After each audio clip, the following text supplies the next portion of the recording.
കൊല്ലത്തേക്കൊന്ന് പോവുകയാണ്. അവിടെ ആശ്രാമ മൈതാനത്ത് ദിലീപ് ദേവസിയുണ്ട്. ദിലീപ്, കൊല്ലത്ത് എന്തായി ഓണാഘോഷം? നമ്മൾ തിരുവനന്തപുരത്തൊക്കെ വലിയ വൈബാണ് കേട്ടോ. കൊല്ലത്ത് എന്താണ് അവസ്ഥ?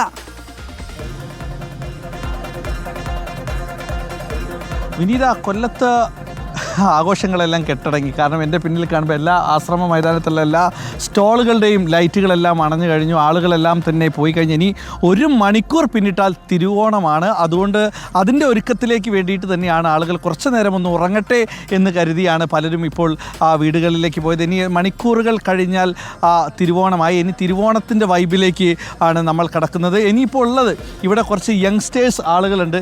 എങ്ങനെയാണ് ഓണമൊക്കെ? എങ്ങനെയാണ്? അടിപൊളിയാണ്. അടിപൊളി. വീട്ടിൽ പോകുന്നില്ലേ? പോവാം, പയ്യെ പോവാം. നാളത്തെ കോസ്റ്റ്യൂം എന്താ? നാളെ പ്രത്യേകിച്ച് കോസ്റ്റ്യൂം ഒന്നുമില്ല. നാളെ വലിയ സ്റ്റൈൽ വരും. മംഗലശ്ശേരി നീലകണ്ഠ സ്റ്റൈലാണ്. എന്റെ വീട്ടുകാര് മംഗലശ്ശേരിയാ. മംഗലശ്ശേരി. അപ്പൊ മംഗലശ്ശേരി നീലകണ്ഠനായിട്ട് മംഗലശ്ശേരി നീലായിട്ട് നാളെ വരും അല്ലെ? മുണ്ട കൊടുത്ത്. പിന്നല്ലാതെ ഓണം നമ്മൾ ആഘോഷിക്കണ്ടേ? എങ്ങനെയൊക്കെ നാളത്തെ ഓണം എങ്ങനെയാ? അടിച്ചു പൊളിക്കും. 2 കളറുമുണ്ട്.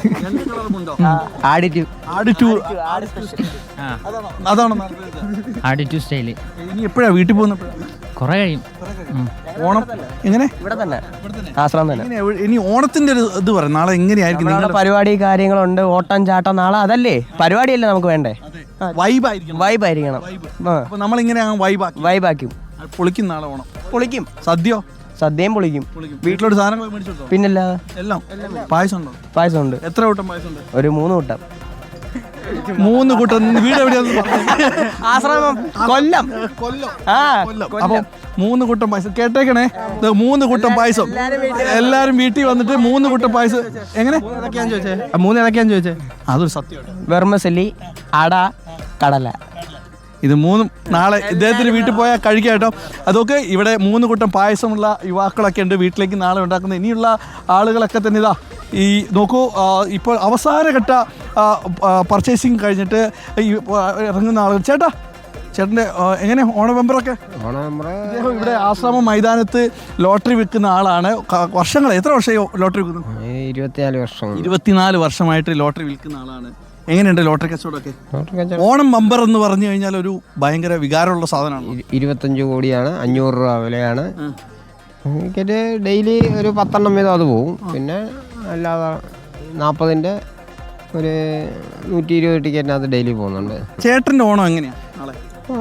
ഒരു മീഡിയം. എന്നാലും ഒന്ന് പറഞ്ഞേ. കുഴപ്പമില്ല. അവല് 2 മക്കളുണ്ട്. സന്തോഷത്തോടുകൂടി പോകുന്നു. കൊച്ചുമക്കളൊക്കെ ആയിട്ട് സന്തോഷമായിട്ട് പോകുന്നു. വീട്ടിൽ പായസമൊക്കെ ഉണ്ട്. ഞങ്ങൾ വരും. ഓക്കെ. കാഞ്ഞാവളി, പ്രാക്കുളം. ആണോ? പ്രാക്കുളത്താ വീട് അല്ലേ? അപ്പോൾ എങ്ങനെയുണ്ട് ഈ പൊതുവെ ഭാഗ്യം തുണയ്ക്കുക എന്ന് പറയാൻ പറ്റില്ല. അതുകൊണ്ട് ഒരു ഓണം ബമ്പർ എടുത്തോളൂ കേട്ടോ. പറഞ്ഞ ഈ വർഷം ഈ അത് നമ്മുടെ റീഡർ വിനീത പറയുന്നുണ്ട് ഒരു ഓണം ബമ്പർ എടുക്കണം. 250 രൂപ വിനീത എനിക്ക് ഗൂഗിൾ പേ ചെയ്തുതരും. 250 രൂപ ഞാനും കൂടെ ചേർത്ത് നമുക്കൊരു ഓണം ബമ്പർ എടുത്തേക്കാം. ഭാഗ്യം ചിലപ്പോൾ എന്നെ പോലെ തന്നെ വിനീതയ്ക്കും വരാൻ സാധ്യതയുണ്ട്. 250 രൂപ ഞാൻ ഭാഗ്യത്തിന് വേണ്ടി മാറ്റി. നമുക്ക് എന്തായാലും ഒരു ഓണം ബമ്പർ. എന്തായാലും ഓണം ഇതാ ഓരോ ലൈറ്റുകൾ ഇങ്ങനെ അണഞ്ഞു പോവുകയാണ്. വിനീത ഇതാ ലൈറ്റുകളെല്ലാം അണഞ്ഞു. നേരത്തെ ഞാൻ പറഞ്ഞതുപോലെ തന്നെ. ചേച്ചി എങ്ങനെയുണ്ട് ഓണമൊക്കെ? എങ്ങനെ? നല്ലതായിട്ട് പോകുന്നു.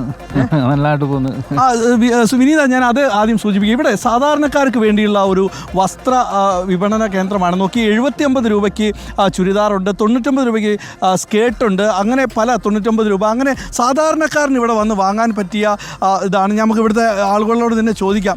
ചേട്ടാ, ഇവിടുത്തെ പർച്ചേസിങ് എങ്ങനെയാണ്? കുഴപ്പമില്ല. എങ്ങനെയാണ് ഓണം? എങ്ങനെ ഓണം നമ്മൾ അങ്ങനെ പോകുന്നു, ഫാമിലിയായിട്ട് വന്ന്. ചേട്ടാ എങ്ങനെയാണ്? കുഴപ്പമില്ല. നമുക്ക് ഇപ്പൊ ഒന്നും മേടിച്ചില്ലേ? എല്ലാം വാങ്ങി, ഇവർക്കെല്ലാം വാങ്ങി. ചേച്ചി ഓടിക്കളഞ്ഞല്ലോ. ചേച്ചി വാവ എങ്ങനെയുണ്ട് ഓണമൊക്കെ? എന്താ പേരെന്താ? വൈഗ. കൂളിംഗ് ഗ്ലാസ് ഒക്കെ വെച്ചതാ. ചേച്ചി ഓടാണോ? ഇതാ ചേട്ടാ കൂടുതൽ ഞാൻ നേരത്തെ ചോദിക്കാൻ പറഞ്ഞത് എങ്ങനെയൊക്കെ ഓണങ്ങൾ എങ്ങനെയാ? ഓണം ഇവിടെ നല്ല ലാഭത്തിന് സാധനം കിട്ടുന്നുണ്ട്. സാധാരണക്കാർക്ക് വാങ്ങാൻ പറ്റിയ നിലയ്ക്ക് ഇവിടെ ഒരു ഇപ്പോൾ 1500 രൂപ കൊണ്ടുവന്നു കഴിഞ്ഞാൽ ഒരു ഫാമിലിക്ക് വേണ്ട സാധനങ്ങളെല്ലാം 1500 രൂപയ്ക്ക് ഒരു ഫാമിലിക്ക് വേണ്ട എല്ലാം. അതൊരു 2 കുട്ടികൾക്കും അവരെ വീട്ടിലേക്കുള്ള ഏകദേശം എല്ലാവർക്കും വാങ്ങാം. നോക്കിയേക്കണേ, ഇവിടെ വന്ന 1500 രൂപയ്ക്ക് ഇവിടെ സാധനങ്ങളെല്ലാം വാങ്ങാമെന്നാണ് പറയുന്നത്. നമുക്കിതിൻ്റെ ഉള്ളിലേക്കൊന്ന് കയറി നോക്കാം. സാധനങ്ങളൊക്കെ വാങ്ങുകയാണ്. മേടിക്കട്ടോ. ഒരു വീട്ടിലേക്ക് വേണ്ട സകലം ചട്ടി പാലക്കാടൻ കത്തി 1 കിലോ വാളിലും ഓയിൽ ടെമ്പറേച്ചർ. നമ്മുടെ വീഡിയോ കത്തി ഉണ്ടോ? മലപ്പുറം കത്തിയില്ല, പേന കത്തിയുണ്ട്. ചേട്ടാ സാധനങ്ങളൊക്കെ മേടിച്ചോ? ഇവിടുന്ന് വെച്ചില്ല, ഓരോന്നെല്ലാം കഴിഞ്ഞു. ഈ നേരമായിട്ട് എന്താ നാളത്തെ പരിപാടികളൊക്കെ എങ്ങനെയാണ്? പരിപാടിയെല്ലാം ഓൾറെഡി സെറ്റാണ്. എല്ലാം സെറ്റാണ്, വൈബാണ്. വൈബാണ്. നാളെ വൈബ്. നാളെ വൈബ്. കോസ്റ്റ്യൂം എന്താ? കോസ്റ്റ്യൂം മുണ്ടും അങ്ങ് പൊളിച്ചിറങ്ങി. പിന്നെ അല്ലേ ഏത് ഭാഗത്താ ഇറങ്ങുന്നത്? അങ്ങനൊന്നുമില്ല, എല്ലായിടത്തും ഇറങ്ങും. എനിക്ക് വരാൻ വേണ്ടിയിട്ടാണ്. ആണ് അങ്ങനെയല്ല, കൊല്ലത്ത് എവിടെ വന്നാലും നമ്മളെവിടെ കാണും. നീ ഇറങ്ങുന്ന സ്ഥലം നോക്കി എനിക്ക് അവിടെ വരാൻ വേണ്ടി. അങ്ങനൊന്നുമില്ല, ബീച്ച് വന്നാലും ആശ്രമത്തിൽ വന്നാലും നമ്മളിവിടെ കാണും. ആശ്രമത്തിൽ വന്നിട്ട് കാര്യങ്ങളൊക്കെ ഓക്കെയാണ്, എല്ലാം ഓക്കെ ആണല്ലോ അല്ലേ? അപ്പൊ നാളെ ഓക്കെ. എന്തേട്ടാ? ഒരിക്കലും വാളിലും ഓയിൽ ടെമ്പറും ചെയ്ത പാലക്കാടൻ കറിക്കത്തികളാണ്, സൂപ്പറാണ്. എന്താ ഈ കത്തിക്ക് പ്രത്യേകത? മടക്കത്തി പുള്ളിയറിയാൻ പറ്റുമോ? ഇത് അമ്പലങ്ങൾ പൂജാരിമാർക്ക് ഉപയോഗിക്കുന്നതും പാക്ക് അങ്ങനെ അറിയേണ്ട കത്തികളാണ്, സൂപ്പറാണ്. പാക്കരിയുന്ന കത്തിയാണ്. ചേട്ടാ എങ്ങനെയുണ്ട് നമ്മുടെ ഓണൊക്കെ? സൂപ്പറായിട്ടുണ്ടായിരുന്നു. കച്ചവടമൊക്കെ എങ്ങനെ? കച്ചവടം കുഴപ്പമില്ലായിരുന്നു. ഈ ആളുകളൊക്കെ വരുന്നുണ്ടോ? തിരക്ക്? നല്ല തിരക്കായിരുന്നു, 3 ദിവസമായിട്ട് നല്ല തിരക്കായിരുന്നു. ഭാഗ്യം തുണയ്ക്ക്. കുഴപ്പം. അതെ, കച്ചവടമൊക്കെ നല്ലതുണ്ട്. കച്ചവടം അടിപൊളിയാണ്. ആളുകളൊക്കെ വരുന്നുണ്ടോ? പിന്നെ ആളുകൾ തിരക്ക്, നമ്മളെ തിരക്ക് വരുമല്ലേ. ഇങ്ങനെയൊക്കെ നിൽക്കുമ്പോൾ നമ്മൾ ഓണം വീട്ടിലത്തെ സദ്യ ഉണ്ടല്ലോ. ഓണം വീട്ടിലെ സദ്യ അത് റെഡിയാണ് അല്ലേ? ചേട്ടൻ സദ്യ എങ്ങനെയാ? ഓണസദ്യ കാര്യങ്ങൾ? ഓണസദ്യ എല്ലാം കൊണ്ട് കൂട്ടുകാരന്മാർ നാട് വിട്ട് വന്ന് നിൽക്കുക. അപ്പൊ ഇത് നമുക്ക് ഇവിടെ തന്നെ അങ്ങ് കൂടിയേക്കാം. ശരി ദിലീപ്, ഏതായാലും ആശ്രാമം മൈതാനത്തെ ദിലീപിന്റെ വിവാഹം കഴിഞ്ഞ ശേഷമുള്ള ആദ്യ ഓണമാണോ? അവിടെ വീട്ടിലുള്ള ഓണാഘോഷ പരിപാടികൾ എന്തൊക്കെയായി? ഇനി ഇതാ ചിലവ് ചുരുക്കുന്നതിൻ്റെ ഭാഗമായിട്ട് ഞാൻ ഭാര്യയെ അങ്ങ് കോഴിക്കോടേക്ക് അയച്ചു. ഞാനിവിടെയാണ്. വളരെ സിമ്പിളായിട്ടുള്ള ഓണമാണ്. മാത്രമല്ല മുഖ്യമന്ത്രി പറയുകയും ചെയ്തിട്ടുണ്ടല്ലോ ഓണം വലിയ ആഘോഷമൊന്നും വേണ്ടെന്ന്. അതുപോലെ തന്നെയാണ് ഞാനും എൻ്റെ കുടുംബവും മാതൃക കാണിച്ചിരിക്കുകയാണ്. എൻ്റെ വൈഫ് കോഴിക്കോടാണ്, അവൾ കോഴിക്കോട് നിന്ന് ഓണാഘോഷിക്കുന്നു. ഞാനിവിടെ റിപ്പോർട്ടർ ടിവിയോടൊപ്പം ഓണയറിൽ ഓണം ആഘോഷിക്കുകയാണ്. പിന്നെ അല്ല, നമ്മളൊക്കെ ഓണയറിലാണ് എന്തായാലും ഓണം ആഘോഷിക്കുന്നത്. ഒപ്പം പ്രേക്ഷകർക്ക് ഈ ഓണം വൈബ് ആശ്രാമം മൈതാനത്ത് എത്തിക്കാൻ എന്തായാലും ഹാപ്പി ഓണം. കുടുംബത്തിനും ഓണാശംസകൾ അറിയിക്കുക, റിപ്പോർട്ടർ ഫാമിലിയുടെ ഓണാശംസകൾ അറിയിക്കുക. Dileep, thank you so much. Asramam മൈതാനത്ത് നിന്നാണ് ദിലീപ് ദേവസ്യ വിവരങ്ങൾ പങ്കുവച്ചത്. ഇനി നമുക്ക്